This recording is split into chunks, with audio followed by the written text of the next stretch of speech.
JPU sendiri 9 tahun seperti apa Om John mendengarnya Om? Pertama-tama kita harus paham dulu, jaksa itu memang tugasnya menuntut, ya kan? Nah, berarti tuntutan jaksa ini kami sebagai pihak menghormati, ya kan? Karena apa? Karena itu memang tugasnya. Dan kami nanti mempersiapkan diri dengan pledoi juga, dengan bukti-bukti juga. Nah, nanti hakim yang akan menilai. Ya kan kita mau belajar. Dulu kasus Samar tahun 2000 di Jakarta Barat tuntutan 12 tahun loh. Tapi kenanya 3 tahun. Apalagi ada jurisprudensi baru juga. Kasus di Batam hukum mati. Ya kan? Tuntutan jaksa hukum mati loh. Nah, 5 tahun. Jadi apalagi asas kita sekarang kan KUHP baru sekarang kan ibaratnya kan penghukuman itu kan untuk bukan lagi untuk balas dendam, ya kan? Nah, sifatnya hukuman ke depan kan udah sistem pembinaan, itu namanya ada hukuman pengawasan, kerja sosial, dan lain-lain. Jadi udahlah kami ya mempersiapkan sebaik mungkin, apalagi dikasih waktu yang 3 minggu loh kami untuk bikin pledoi. Nah, mudah-mudahan kan itu ya kami manfaatkan. Kami juga menyusun pledoi sama juga dengan jaksa. Kami menyusun dengan bukti-bukti juga. Nah, apalagi kita lihat tadi kan keputusan itu banyak didasarkan oleh alat bukti yang tidak ada dalam berkas. Maksudnya dalam bukan itu kan saksi-saksi yang muncul belakangan yang tidak ada dalam berkas. Nah, ini kan itu jadi batu juga bagi kami untuk untuk menangkis dari tuntutan ini. Nah, uraian pasal kami kan pasti berbeda dong, uraian pasal kita dengan uraian JPU. Keterangan saksi juga kan pasti ada yang mungkin ya kalau nama JPU itu pasti memberikan keterangan saksi yang sifatnya mengarah ke pembuktian dia, ya kan? Pasti ada juga yang keterangan saksi yang tidak diakomodir dalam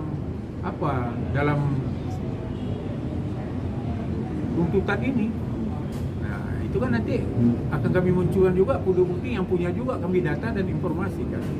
Ya contohnya kan nggak dipertimbangkan saksi yang kita hadirkan kayak siapa Ari ya, yang saksi itu Ari ya misalnya, dan kemudian ya saksi dari ahli-ahli kita pun juga dipertimbangkan.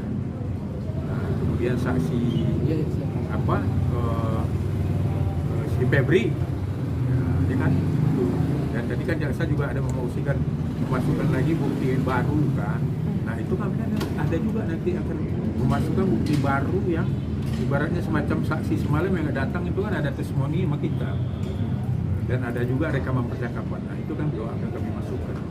Yang penting sekarang kami hormati dulu itu karena sesuai dengan tugas negara yang diberikan kepada kita. Oke. Om, kalau tadi kan ada hal yang meringankan ya, dan terdakwa 1 sama 4 nggak salah menyesali perbuatannya, dan tadi terdakwa 6 Kamaruzoni nggak disebutkan. Komentarnya seperti apa? Apakah berarti Kamaruzoni tidak menyesal? Ya kalau saya menyesalnya terdakwa berapa? Yang hal yang meringankan tadi kan terdakwa 1 sama 4 mereka berdua menyesal atas perbuatannya. Ya nggak ada.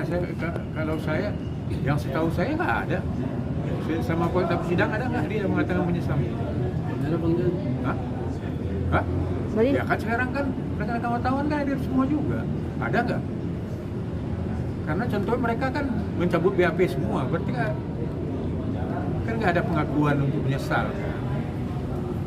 Ya itu ya sudah aku bilang namanya dakwaan, ya tuntutan itu haknya jaksa, itu tugas yang diberikan oleh negara. Tapi bukanlah akhir dari perkara ini. Akhir perkara ini keputusan hakim. Banyak juga perkara tuntutan tinggi tapi bisa bebas, ya kan? Contoh baru lagi di Batam, hukum mati 5 tahun. Apalagi di sini kan yang jelas kan dari tuntutan jaksa ini kan barang buktinya cuma di atas 5 gram. Berarti perbuatan itu bukanlah bandar kan? Berarti amannya bukanlah bandar narkotika. Karena alat bukti juga tidak besar kan itu. Dan peredaran kan juga nggak terurai juga kan. Bahwa terjadi peredaran narkotika itu kan nggak ada juga terurai tadi dari tuntutan. Ya tunggu aja lah kami pledoi nanti. 3 minggu. Karena kan kami menganalisa betul semua tuntutan itu, nggak mungkin juga karena yang dibuat oleh jaksa. Nanti kami biar di pledoi nanti ya rekan-rekan kami kasih lah di pledoi. Apalagi kami kan dikasih persiapan 3 minggu. Cukup Om. Luar biasa kan? Cukup Om 3 minggu. Luar biasa, bukan cukup lagi, melebihi. Oke? Oh, ini respon Bang Amar apa Pak? Ya kami kan sebelum keputusan ini, ya tentu kan kita penasihat hukum punya analisa, ya kan? Ya kan? Nah, analisa kami itu memang udah prediksi hukuman itu pasti di bawah 10 tahun. Nah itu kan jauh hari kami udah hari Rabu saya kan udah datang ke lapas, ya kan? Nah, mengedukasi gitu loh. Kemudian sebelum sidang juga saya mau edukasi juga. Kalau dari analisa kami, aku bilang sebagai PH ini kita pasti akan dituntutnya. Namanya jaksa melakukan penuntut kan dasarnya KUHP juga. Pengacara menganalisa dari fakta persidangan kan dari KUHP juga, ya kan? Dari bukti-bukti dan fakta persidangan. Nah kami udah berkeyakinan, ya tentu ada di sini kan masih ada alasan berat.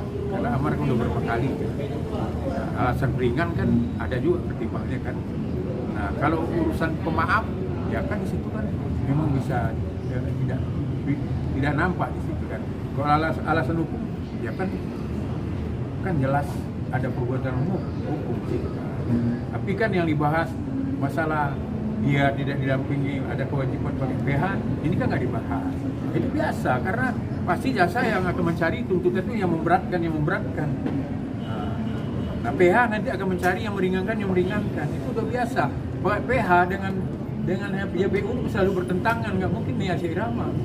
Nah, kan sama-sama menyajikan makanan ini. Nah, ini jaksa menyajikan ini, PH menyajikan ini. Nanti yang mutus hakim. Mana makanan yang menurut hakim yang benar kan gitu. Oke? Oke. Besar berarti bisa bikin balik lagi ke apa Ya, kan sekarang kan masih tuntutan. Ayolah kita hormat dulu. Masih ada berlaku aja sekeluarga nggak bersalah. Kalau udah diputus masih ada lagi upaya hukum. Namanya banding, ada kasasi, masih panjang. Oke? Oke Om. Terima kasih Om.